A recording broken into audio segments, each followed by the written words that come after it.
Doc was in his element. Well, actually, he was in the Occurrence Borders medbay and up to his elbows in the guts of a very unhappy armsman. But same difference. All around him, people were shouting, screaming, and generally running around in a blind panic. But he was the calm little center of the universe. Doc hummed to himself as he dug around, and then let out a shout of triumph as he finally found the foreign object. It looked to be a large metal rivet, and still tingled with traces of the burst of warp energy which had propelled it. He neatly tossed it into the prayer seal-covered bin marked Tainted, and began closing everything back up. As Doc moved on to his next patient, he allowed himself a moment of pride. Despite his complete lack of official medical education, he liked to think that he was a master when it came to meatball surgery. He shot a glance across the room towards where the chief medical officer, Sister Valerie of the Ordos Hospitalier, was dealing with the non-trivial patients. Their eyes met for a second, and Doc smiled as he looked back down to inspect his new patient's severed arm. Then a painfully shrill screech rose from the waste bins. The lights and gravity both cut out, and a medical cogitator in the back of the medbay began frantically beeping. Doc automatically turned his shoulder tack light on, snatched the now floating severed arm out of the air, and instructed his patient to keep a hand on it, and drew his sidearm. The minor demon that crawled out of the medical waste bin, already weakened by the prayer seals, was dispatched with a single volley from Doc's lace pistol. The minor annoyance dealt with, he disengaged his mag boots and launched himself towards the back of the medbay. Sergeant Gravis, of the Emperor's Scythe Space Marines, or more specifically the upper half of Sergeant Gravis, twitched as the Tyranid bioweapon in his veins made another spirited attempt to kill him.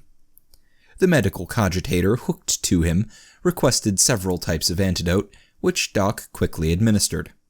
We're down to our last vial of hydroxycobalamin, and he's having nightmares again," reported Doc. Sister Valerie didn't even look up from her patient as she responded, "The warp's a bad place to be comatose, especially this far from the light of the Emperor.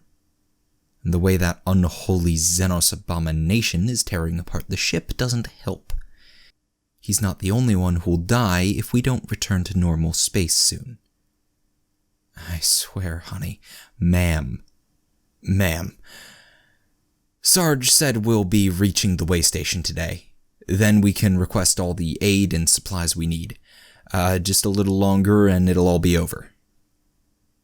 As Doc finished stabilizing the Space Marine, and made his way back to the table he'd been working at, the medbay's lights reactivated.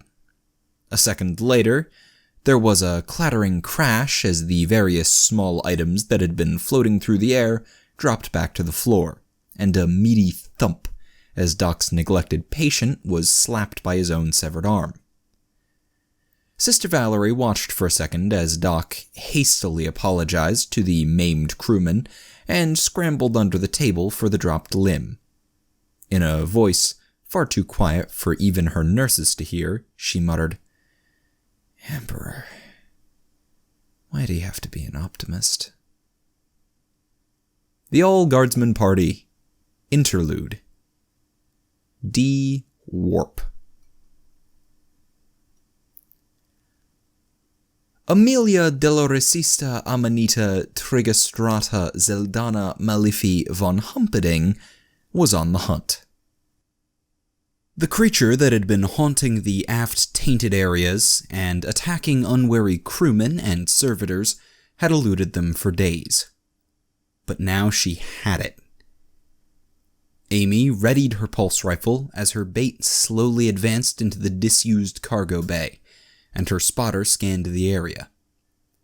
It was a perfect example of the classic monster hunting technique, or it would have been if the bait stopped whining. "I don't see why. I always got to be the bait," whinged Nubby. I think it's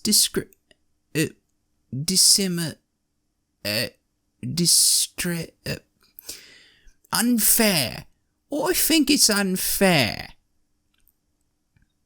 Amy didn't respond, but her goggle-clad spotter suggested that it wasn't discrimination. Nubby just needed to stop picking rock every time. Nubby's complaints rose in volume as he began arguing with Fumbles over the rules of a game older than the Imperium of Man. It's not right how paper beats rock, wrapping around it. Where's the sense in that? Still a rock, ain't it?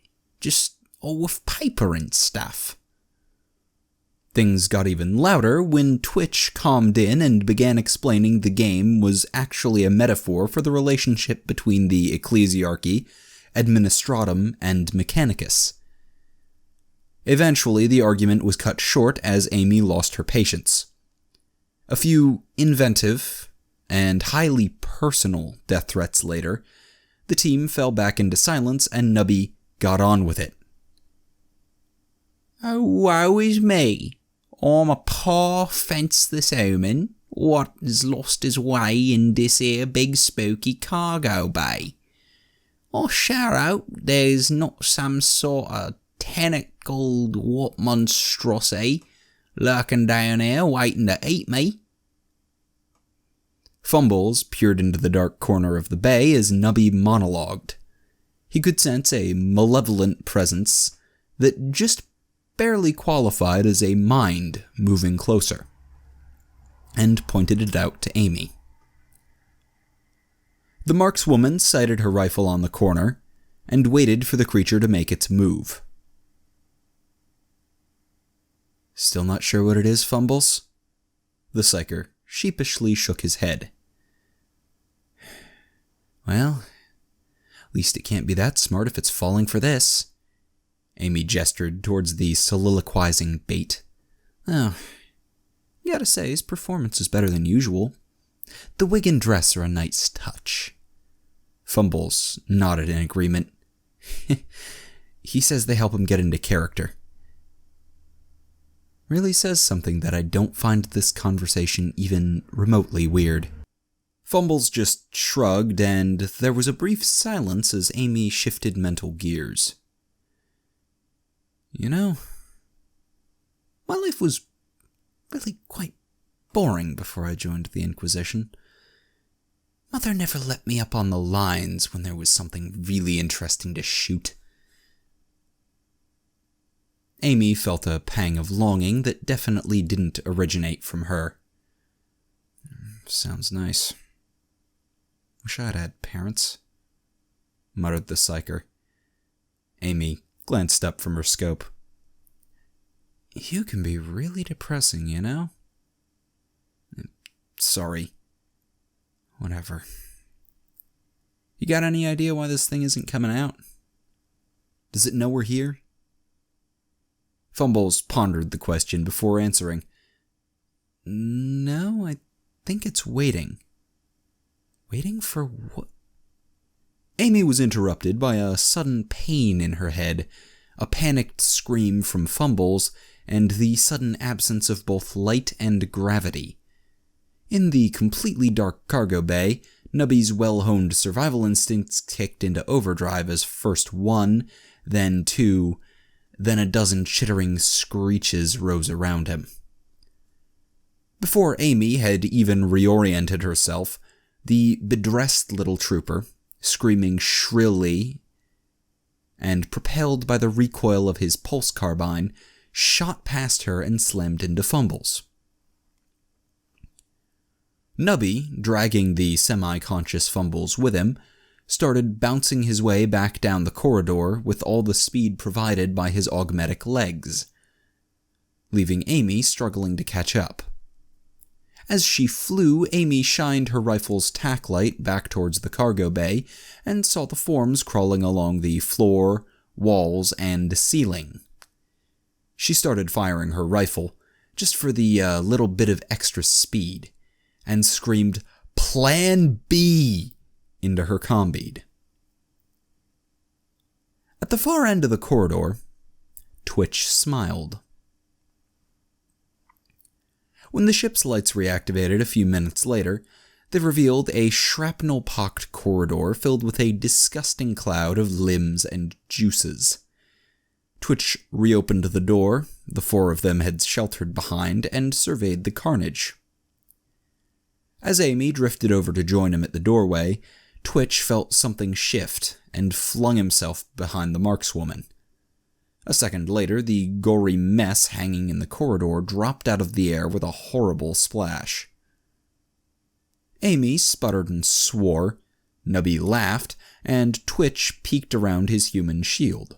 Sure that the coast was clear, the demolitions trooper crept forward. He looked at the horrible slurry, carefully pulled a large chunk out of the mess, and then started giggling. Nubby took a break from checking Fumble's health using the tried-and-true guard technique of gently kicking him in the ribs while muttering, "You's okay?"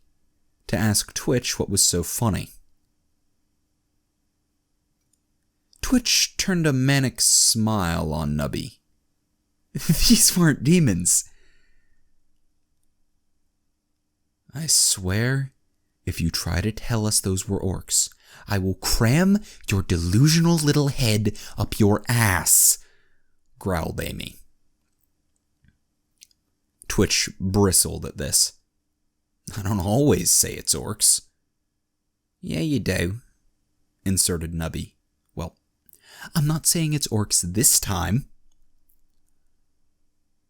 Amy picked up an especially large chunk off her armor. "Good. Because if you've just covered me with orc guts again, I'll have to kill you." "Difference aside, I thought Fumbles established that these were demons. Ain't that right, buddy?" Nubby's metal foot prodded Fumbles again, eliciting a pained groan. "He says yes." Twitch responded by yanking Nubby away from the suffering psyker, and shoving the limb he'd acquired into the trooper's face. Nubby went cross-eyed as he stared at the razor-sharp limb, then swore. Amy came over and swore too. After a brief silence, Twitch spoke. "We gotta call Sarge." "He's not gonna like this," muttered Nubby. "Not it!" "Not it!" echoed Twitch. "Blarf," added Fumbles. Amy glared at them and keyed Sarge's channel.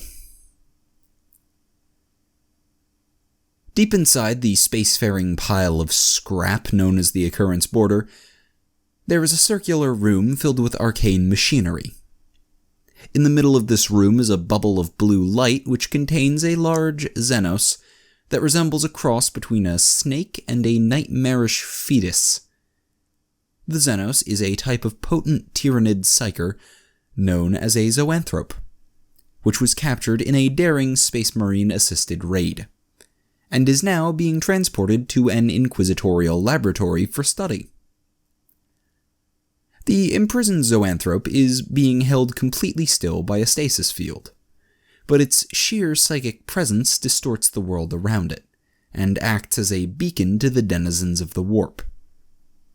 This kludged-together psyker containment area is straining to shroud the Xenos' presence from the demons surrounding the ship, and limit the power of the creature's mind. Every single subsystem is on the ragged edge of failing. Some are sparking, others are smoking, and the stasis unit itself is emitting an ominous hum that steadily rises in pitch. Two men, one in a filthy guard uniform, and the other sporting the robe and augmetics of the Adeptus Mechanicus, and a Tau of the Earthcast variety, are running around in a constant effort to repair the containment area's failing systems. A third man, whose uniform and bearing scream NCO, is standing directly in front of the zoanthrope, and holding what appears to be a piece of hull plating like an oversized shield. The shield bearer is Interrogator Greg Sargent. and he is not having a good day. Sarge tightened his grip on the massive shield as the stasis unit's humming reached a painfully high pitch, then went out of the range of human hearing. After a few tense seconds, there was a deafening clang, and the blue field around the zoanthrope disappeared. It was immediately replaced by a corona of green electricity, which gathered in front of the Xenos as it turned to face the frantically working Theo. With a scream of effort, Sarge hefted the shield and sprinted across the room, barely managing to intercept the lightning bolt in time. Without a second of hesitation, the zoanthrope began gathering another bolt of electricity and twisted around to face the opposite side of the room. Sarge lifted his smoking shield for another sprint, but let it drop back down to the floor as the stasis field snapped back into existence. Behind him, the squat Tau scientist complained that Sarge was standing in his light. At the sound of Sarge grumbling about the ungrateful little Xenos bastard, Tink looked up from the mess of wires he was digging through. Oh, nice catch, boss. We'd all be dead without you. Truly, you're a master of standing in front of things. Now, since you're just standing there, can you grab me another handful of triplex connectors? Next flicker should be in 3 minutes. You've got time. Sarge glared at the techie, but set down his shield and headed off to get the requested parts. On the far side of the room, Chief Engineer Jim leaned out from behind a glowing blue pylon and angrily waved a mechadendrite. Damn it, Tink! No more triplex connectors. They anger the machine spirits. Stick to duplex. Tink scoffed. Machine spirits my ass. They work fine. Come on, Theo. Back me up on this. The Tau responded without looking up from his work. There's no scientific reason triplex connectors shouldn't work. They're completely compatible with duplex systems and are in fact rated to a much higher capacity. See? Jim returned to his work with a few mutters about his poor abused machines, and Sarge delivered the controversial parts. As Sarge hefted his massive shield and got into position, the stasis unit began its ominous humming again, and Tink rushed to finish his repairs. With a shout of triumph, he reconnected the final component, slammed the panel shut, and ran over to one of the control panels lining the room. The mental pressure everyone in the room had been feeling quickly decreased. Sarge let out a sigh of relief, Tink cheered again, and Theo asked if anyone else could smell smoke. A second later, the panel Tink had just shut was flung across the room by a small explosion, and the mental pressure returned with painful intensity. From behind his pylon, Jim shouted, "I told you they don't like triplex!" While the three techies ran around in a panic, Sarge stood still and watched the stasis unit. He looked down at his shield, up at the green aura that was gathering around the zoanthrope despite the temporarily functional stasis field, back down at the shield, and reached a decision. Silently counting to himself, Sarge raised the massive slab of metal over his head. Sarge didn't wait for the zoanthrope to make the first move. As the stasis field cut out, he flung the heavy shield with all his beefy non-com strength and dove for cover. There was a clang, followed by a zap and a thwap, and a massive crackling boom. For a split second, the room was lit by a blinding green light, and then everything went dark. Sarge hung in the air at the apex of his jump and blinked in the pitch darkness. He wondered if he'd finally gotten himself killed, and whether the afterlife truly involved fighting by the Emperor's side, or if Twitch was right about the poker room. Then he crashed into the ceiling and the ringing in his ears faded into Jim screaming at Tink about how he'd caused a ship-wide power outage with his damned triplex connectors. Since he was apparently still alive, Sarge decided it was a good idea to stay that way, and turned on his tack light. He tried to twist around to face the zoanthrope, but this turned out to be rather difficult. The stasis unit was now empty. After a brief period of panic, Sarge realized that the lack of green lightning bolts meant that the Xenos wasn't currently up for a fight, and began carefully scanning the room. Remembering the meaty thunk he'd heard after throwing the shield, Sarge aimed his light at the far side of the room. It revealed a horrible form made of chitin and metal hanging in the entrance of the debris-clogged cell. A closer look revealed it to be the zoanthrope, except with a partially melted shield wrapped around its head. Sarge floated over and scientifically poked it with his gun, took its feeble twitching as a good sign, and began hefting the Xenos out of the cell and back towards the stasis unit. While Sarge wrangled the zoanthrope back into place, Tink, Jim, and Theo climbed around the incredibly deep hole that occupied Sarge's former position. From the very bottom, Theo could be heard complaining that whoever had installed the wiring in this section had not been a SEPT-certified electrician. Jim, who was patching cables slightly higher up, suggested that the person had probably been either drunk, insane, or both. At the top of the hole, Tink reconnected a group of wires with a few duplex connectors, and nearly wet himself when the tangled mass started sparking and the room's comm terminal chimed.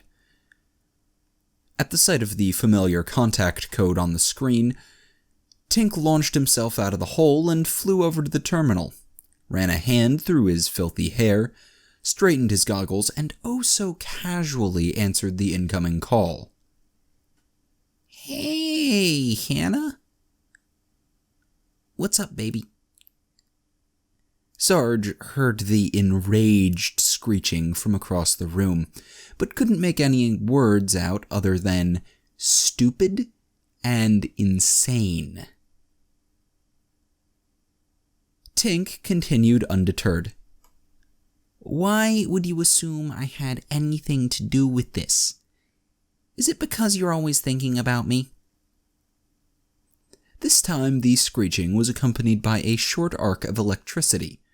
Cursing and clutching his burned ear, Tink floated away from the terminal and then crashed to the ground next to the hole as gravity and light returned to the cells. After a feeble attempt to climb back to his feet, the techie gave up, leaned over to the side of the hole, and groaned, "Hey, Jim, your sexier counterpart is being all bitchy. You can talk to her." While Jim climbed out of the hole and began giving a damage report to Hannah, Sarge pushed the zoanthrope back into the network of grav plates above the stasis unit. Once he was certain the now metal-faced Xenos wasn't going anywhere, Sarge dragged Tink up off the floor and over to the non-functional stasis unit. A few kicks and death threats convinced the techie that getting the stasis field back up was more important than eavesdropping on Jim's conversation, and the two guardsmen got to work. Right as the last fixes were being made, Sarge's comm bead came to life with the sound of Doc's slightly panicked voice. Hey Sarge, the captain's been trying to reach you over the ship's comms. He says we're there." With a rare smile, Sarge relayed the good news to the comm beadless Tink, who practically collapsed with relief and leaned towards Sarge's headset. "Oh, thank the Emperor. Doc, tell him we'll be ready in 5 minutes." On the far side of the comm bead, Doc's voice grew a little panicked. I don't think he got 5 minutes. I think he meant we're there, as in we're dewarping right now." Sarge winked as Tink ripped the comm bead off his head and began screaming into it. "What happened to our warning, Doc? I was promised a 15-minute warning. How should I know? Responded Doc. I'm just passing the word along. All I know is that the captain said your room's comm is busy, and he asked me to try and reach you. That's not totally my fault.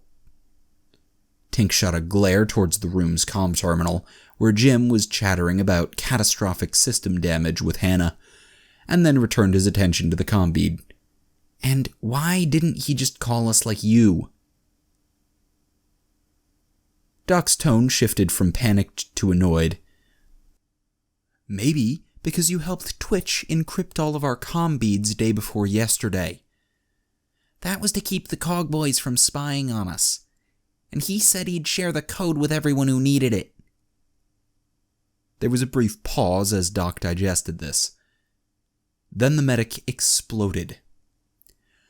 You thought he'd share the code. This is Twitch we're talking about, you idiot! Of course he didn't share it with anyone. Tink began putting together a suitably scathing response, but was interrupted as Sarge wrenched the comm bead back and spun him around to face his psi suppressors. Talking time over. Fixing time now. Move it, trooper! Once he was sure Tink was back on task, Sarge turned his attention to Jim. Using his refined oratory and leadership skills, he convinced the tech priest that repairing the cell's various delicate systems before the stress of dewarping blew them into shrapnel took priority over helping Hannah with the ship's power problems. Which is to say, Sarge reached over Jim's shoulder and terminated his call, then picked up the hapless engine seer up by his crimson robes and flung him towards Tink with a shout of, "Fix stuff before it explodes!" As the two techies scrambled, and Theo asked what was going on and if anyone could help him out of the hole, Sarge entered the bridge's contact code into the comm terminal. Unfortunately, his plan to yell at the captain for attempting to get them all killed ran into problems when the ex-Navy officer answered the call with a bellow of, "Why is my navigator unconscious, Sarge?"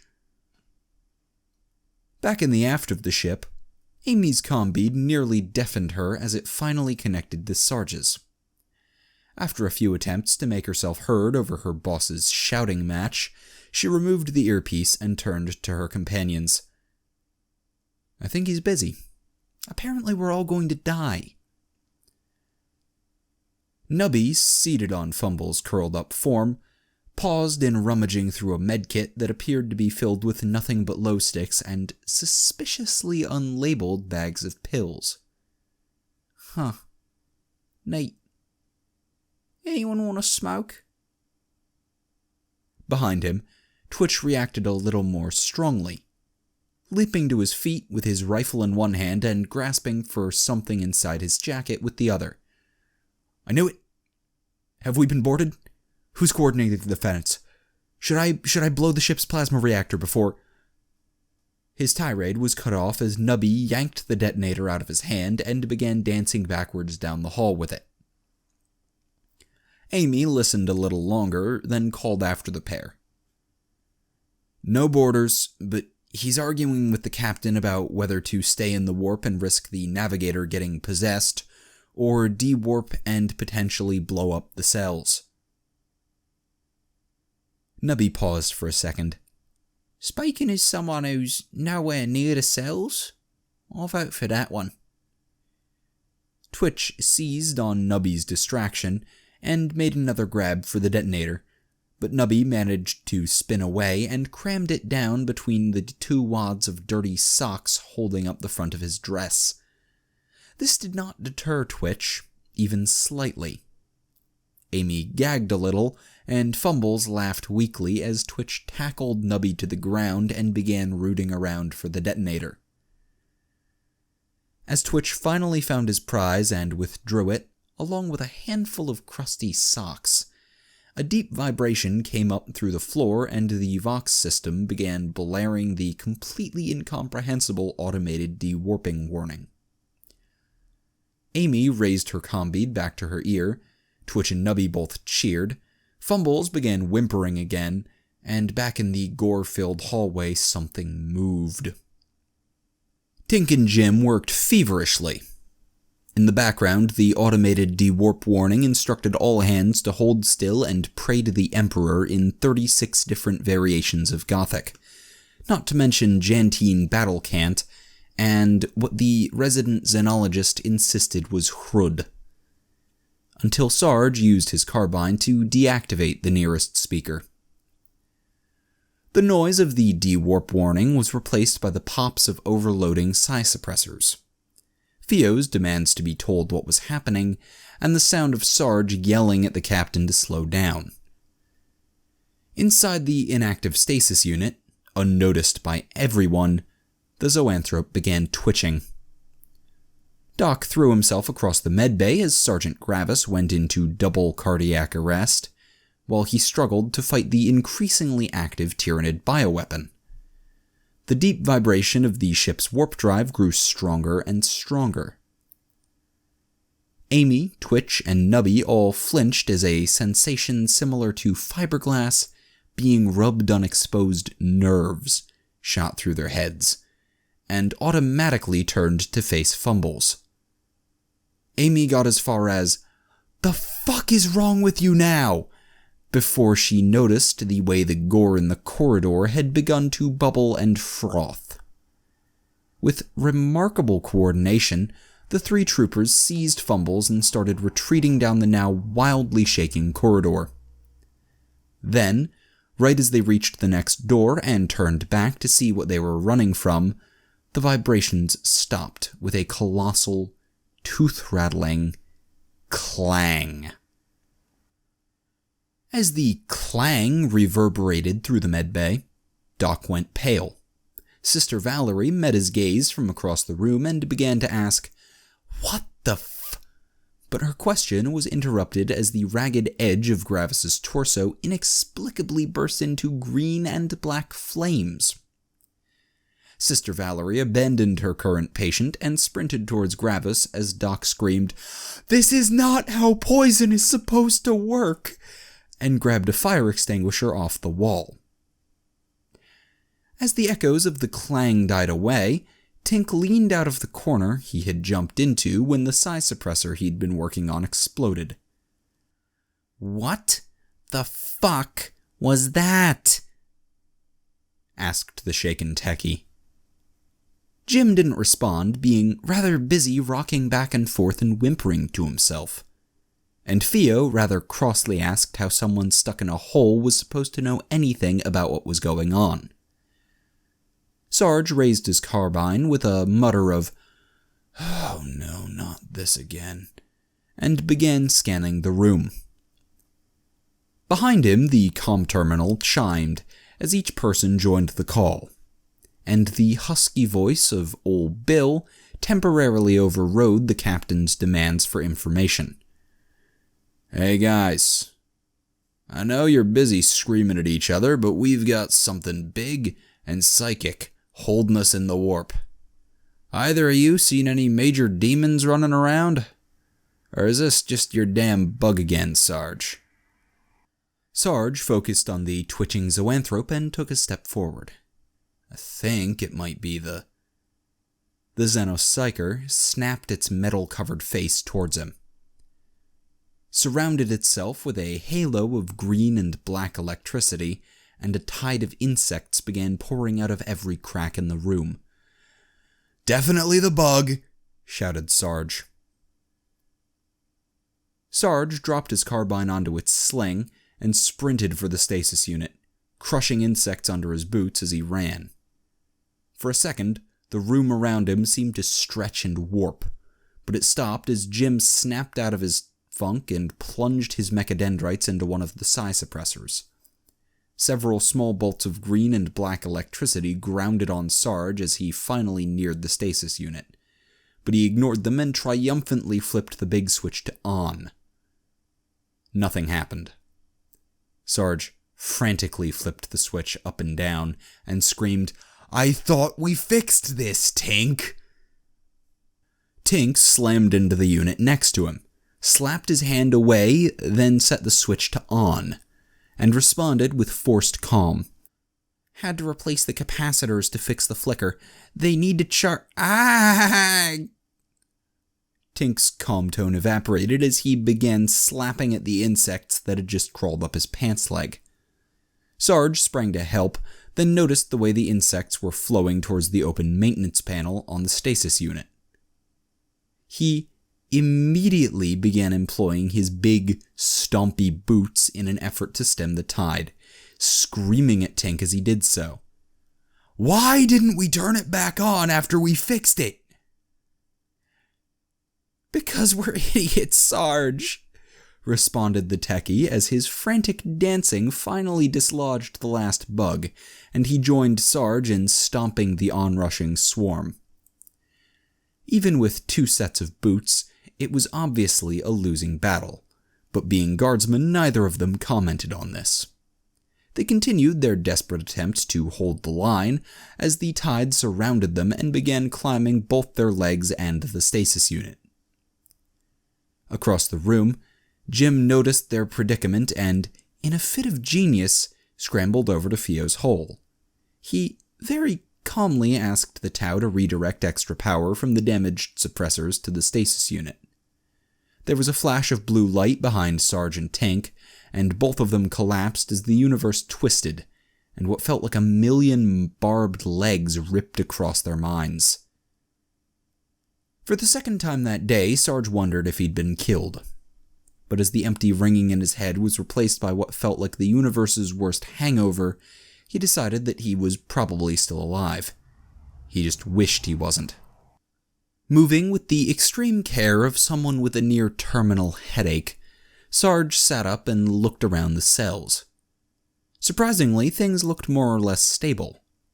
The bugs were gone, though his legs felt like they'd been worked over with a wire brush, and a certain feeling in his gut told him the occurrence border had finally exited the warp. It seemed that without the strain of traveling through that hellish realm, the few still functional psi suppressors were holding up fine. Well, as far as he could tell, they were fine. At least none of them were on fire, and whatever Tink had done to the stasis unit had fixed that damned flicker. Sarge eyed the stationary zoanthrope and its creepy new metal-covered face, then flipped it off and turned his attention to his team.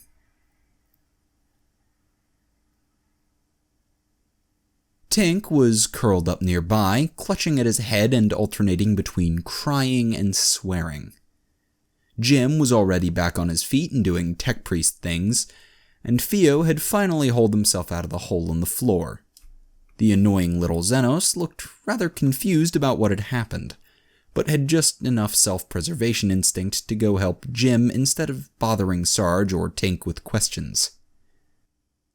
Sarge decided that the situation was stable enough for the time being, and carefully lowered himself back down to the floor, only to be jerked back upright as a something drove a red-hot poker into his head via his ear.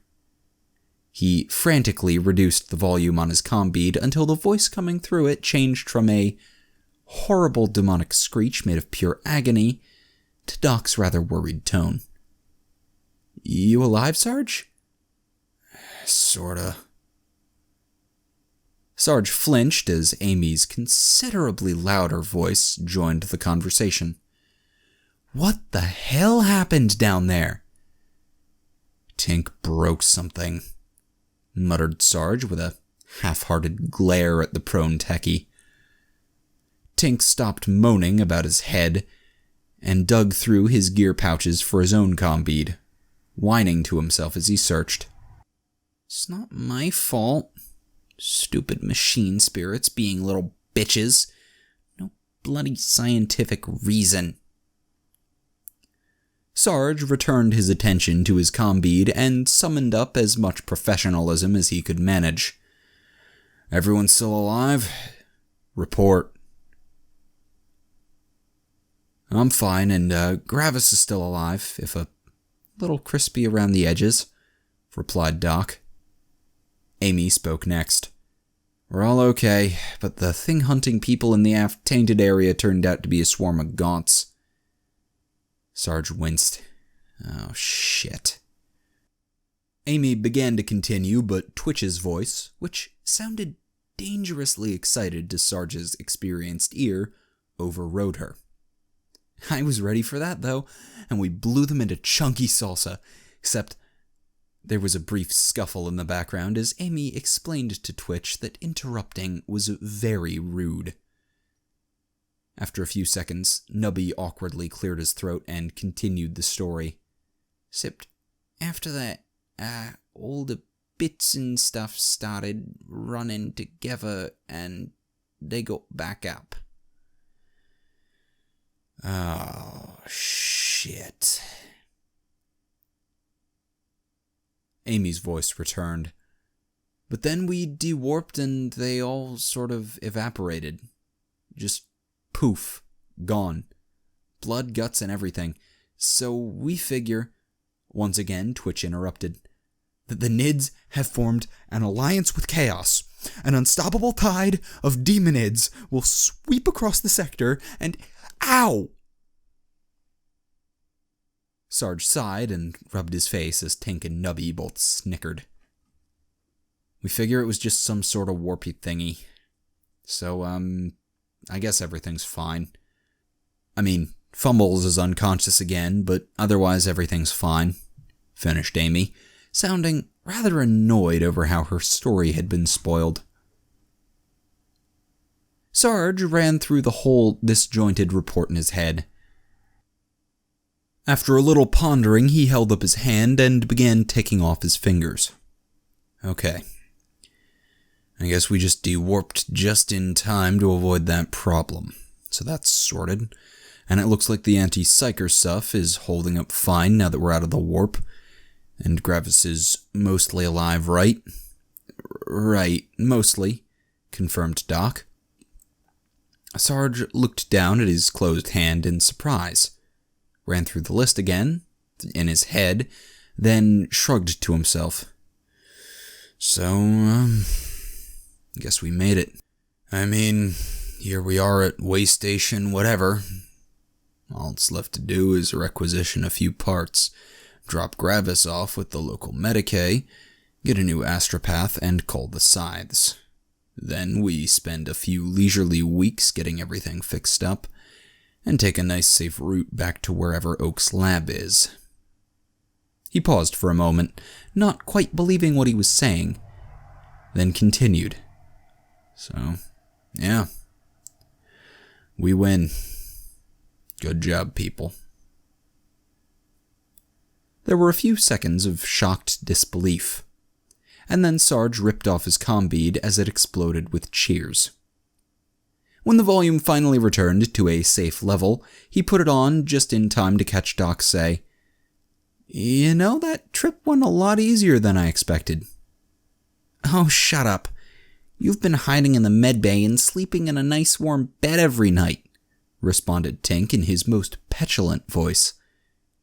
I can't remember the last time I got to sleep for more than 10 minutes. Doc continued undeterred. Okay, yeah. It was a bad week for some of us, I'll admit it. But it wasn't what I'd call hellish, and hellish is sort of the standard for our missions. I mean, when you look at it in comparison to some of our other assignments, this went amazingly well.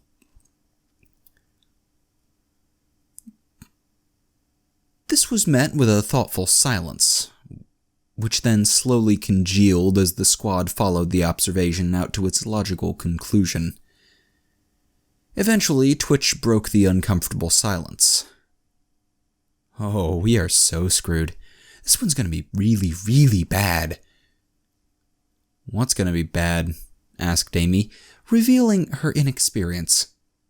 "Everything." "What?" "It's like the third law conversation of that thingy," translated Nubby. "You know, for everything that happens, there's like a completely disproportionate reaction." Sarge sighed and translated the translation. If your attack is going really well, it's an ambush. Wait. Are you guys seriously suggesting that nothing can possibly go right? That anything good that happens to us is just a setup for something especially horrible? Yeah. Yep. That's right. Uh-huh. It's been scientifically proven, responded the rest of the squad in unison. So, what? There's some sort of all-powerful cosmic entity conspiring to make our lives as dangerous and miserable as possible for its own sick amusement? Nubby nodded. Something like that. Or just, the universe itself. I think it's the orcs, muttered Twitch. Amy ran the last few months through her mind. That's surprisingly believable. Well, not the orc part. That's just retarded. But it makes sense. She paused and applied this theory to the current situation. Yeah. Now that we've finally reached it, I can totally see this way station being full of... She trailed off. Chaos-worshipping psychic mutants? Suggested Twitch, waiting to capture hapless visitors and overriding their minds with copies of their cult leaders? Or orcs? Or orcs disguised as chaos worship? Twitch was interrupted as Sarge recognized an unproductive line of thought, cleared his throat, and rather wearily addressed his troops. Paranoia aside, we're just here for a nice, simple supply run. Everyone put together your shopping lists and grab some rest while the captain takes care of docking. And let's, please, just get through this without anyone blowing up the station, or being arrested, or assaulting someone, or committing tech heresy, or whatever it is you do to screw everything up, Doc.